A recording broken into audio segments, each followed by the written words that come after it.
Սիրելիության հանրային հեռուստաընկերություն, Տիկին նախարար դուք հանդիսանալով Հայաստանի Հանրապետության քաղաքացիության շնորհման ինստիտուտի համակարգողը, ուզում մեկնաբանեք, ինչպես կմեկնաբանեք երեք հայտնի դարձավ, որ ուժեղ Հայաստան կուսակցությունը իր վարչապետի թեկնածու Սամվել Կարապետյանն է, ով մի քանի երկրի քաղաքացիություն ունի, ինչպես կմեկնաբանեք սա, ու երկրորդ հարցը, դեռ նշեցիք, որ 24 թվականին շուրջ 80%, 25 թվականին շուրջ 80%-ով, 25-ի համեմատ թմրանյութերի շրջանառությունից դուրս բերվել, 80%-ով ավելի, այս մասով սակայն հանրային նկատում մի փոքր այլ է, նրանց շրջանառությունը ավելի շատ է, ինչու է սա պայմանավորված ձեզ, ու նաև հարցի երկրորդ մասը, քաղաքում շրջելիս կարող են տարբեր հասանելի հատվածներում տեսնել տելեգրամյան ինչ-որ ալիքների անվանումներ, որոնց միջոցով կարող են օրինակ հենց անչափահասը թմրանյութ ձեռք բերի, այս մասով ինչ է արվում խնդրի լուծման համար, շնորհակալություն։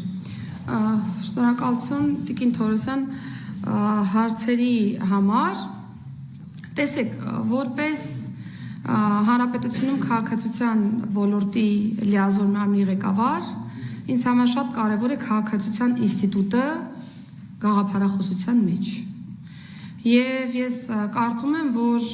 տարբեր պետությունների շահերի համատեղում վարչապետի պաշտոնում գոնե թե ես չեմ պատկերացնում։ Եվ երբ որ մենք վերլուծում ենք քաղաքացիության ինստիտուտը, ես գոնե թե կառավարության նիստում, թե մեր ներկառավարական քննարկումներում անընդհատ արձանագրում եմ, որ մեր քաղաքացիության ինստիտուտը դեֆորմացված է։ Եվ մենք պրակտիկայում տեսնում ենք հենց այսպիսի դեֆորմացիաների արդյունք։ Ես բնավ երկքաղաքացիության ինստիտուտին դեմ չեմ, մենք շարունակելու ենք պահպանել երկքաղաքացիության ինստիտուտը,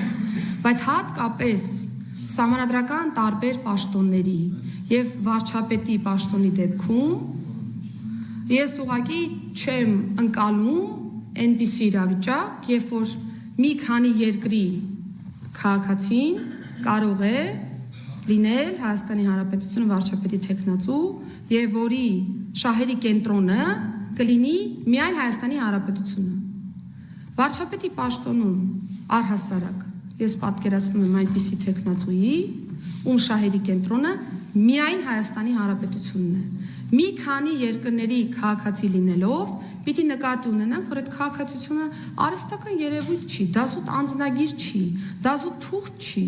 Քաղաքացիություն ստանձնելով դու երդվում ես լինել հավատարիմ տվյալ պետությանը, նվիրվել տվյալ պետությանը եւ լինելով մի քանի երկրի քաղաքացի, ես մի քիչ դժվար եմ պատկերացնում, թե որ երկրի կենսական շահերի ավելի նախապատվություն պիտի տա տվյալ քաղաքացին։ Տվյալ դեպքում ձեր մատնանշած թեկնածուն։ Հայաստանի Հանրապետության դեպքում վարչապետ պիտի լինի միայն այն անձը եւ նաեւ վարչապետի թեկնածու, ում շահերի կենտրոնը միայն Հայաստանի Հանրապետությունն է։ Այսինքն միայն Հայաստանի Հանրապետության քաղաքացի հանդիսացող անձի մասին եմ ես խոսում։ Իսկ ինչ վերաբերում է տարբեր իրավական մեկնաբանություններին տվյալ հարցի մասով եւ այլն, ես ուղղակի մտածում եմ, որ փաստորեն հնարավոր է ստեղծագործ նմանատիպ շարավղով միտք ունենալ նաեւ իրավաբանությունում, բայց կողորտորեն բոլորիս, որ իրատեսականության զգացողություն չկորցնենք։ Թմրանշրջանառության մասով ես նշեմ, որ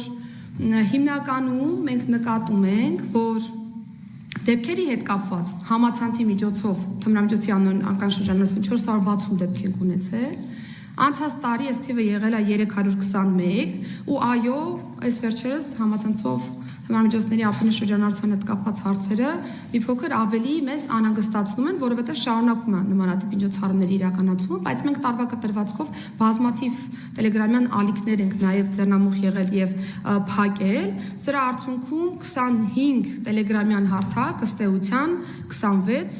ինձ պարոն Սարգսյանը հուշում է, որ 26 տելեգրամյան ալիք ըստ էության մենք կարողացել ենք արգելափակել, բայց այստեղ նաև խնդիր ունենք նմանատիպ միջազգային պլատֆորմների հետ համագործակցության, որովհետև մեր խնդիրը ո՞րն է։ Մեր խնդիրը այն չի, որ փոքր չափականակի տարածմամբ զբաղվող անձանց որսանք, հա, ճակերտավոր այսպես ասեմ, եւ վարույթներով անցկացնենք։ Մեր խնդիրը հիմնական կազմակերպիչներին, ներմուծողներին, արտադրողներին իդենտիֆիկացնելն է եւ ավելի մեծ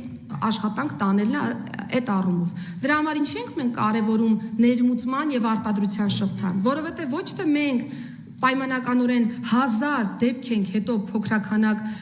վարույթ անում, ուսումնասիրում, հասկանում ով օգտագործեց, ով իրացրեց եւ այլն, այլ մեծ խմբականակով մի քանի կիլոգրամանոց փաթեթներն ենք հիմնականում արգրավում եւ թույլ չենք տալիս հետագա մանր խմբականակների տարածումը։ Այս գաղափարաբանական փոփոխությունն է, որ մեզ թույլ է տալիս ավելի մեծ ջանք ներդնել ավելի բարդ խնդրի վրա, բայց դրանով լուծել շատ խնդիրներ, քան հետո ուղղակի գեներացնել ավելի շատ խնդիրներ եւ ամբողջ քրեական ոստիկանության ռեսուրսը ջլատել ու ուղղել տարբեր մանր դեպքերի բացահայտմանը, ելի կորցնելով հիմնական դերակատարներին։ Մեր անցած տարվա քաղաքականություն եւ արդյունքները դրա մասին են վկայում վստահաբար, ընդ որում ողջ իրավապահ համակարգին եւ ես նաեւ պիտի ասածս ուղղորդեմ եւ վերագրեմ, որովհետեւ թե պետական եկամուտների կոմիտեի դեպքում, թե ազգային անվտանգության ծառայության դեպքում, թե մեր դեպքում քաղաքականությունը իրացրել ենք համատեղ եւ բոլորս նույն վեկտորով ենք հարցին նայել, ըստ այդմ ունենք նմանատիպ դրական արդյունք, բայց պիտի շարունակենք այս նույն ռազմավարական մոտեցումը շարունակել եւ ավելի կենտրոնանալ համացանցի միջոցով կատարված դեպքերի վրա եւ դրանց ավելի մեծ բացահայտման վրա։ Շնորհակալություն, Civilnet պատրաստի ֆակտը